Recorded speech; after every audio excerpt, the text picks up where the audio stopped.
বিদেশি ঠিকাদার প্রতিষ্ঠানের বিরুদ্ধে ধীরগতি রাজধানীর এলিভেটেড এক্সপ্রেসওয়ের নির্মাণ কাজ। তাদের এই দ্বন্দ্ব গড়িয়েছে আদালত পর্যন্ত।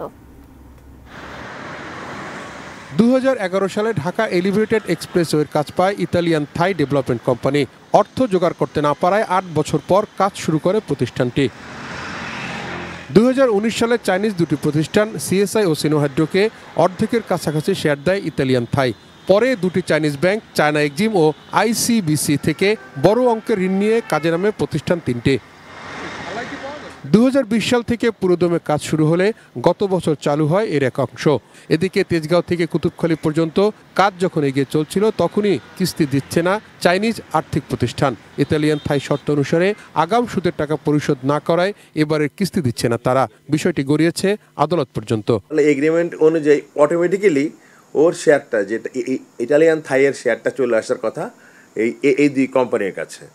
এখন যখন ওরা এই প্রসেসটা শুরু করে তখন এই ইটালিয়ান থাই আমাদের হাইকোর্টে আরবিট্রেশন এক 7 ক ধারায় একটা মামলা করে বলে যে শেয়ার ট্রান্সফার যাতে একটা স্থিতিবস্থা থাকে। ইটাল থাই অলরেডি আপনার ফাইন্যান্সিং অ্যারেঞ্জ করে ফেলেছে।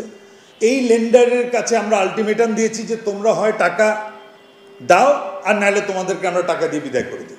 আইনজীবীরা জানিয়েছেন আদালতের নির্দেশনা অনুযায়ী 30 মে পর্যন্ত হস্তান্তর করা যাবে না শেয়ার।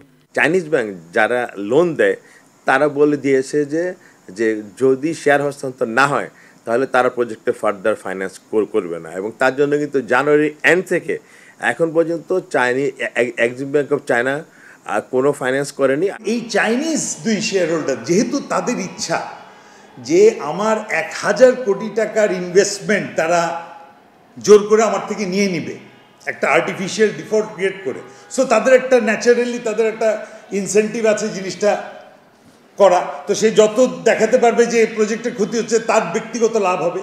গত মার্চ মাসে বাংলাদেশ চলচ্চিত্র উন্নয়ন কর্পোরেশনের গেট সংলগ্ন র্যাম্প যান চলাচলের জন্য খুলে দেওয়া হয়। Towhid Sourav, ATN news, Dhaka.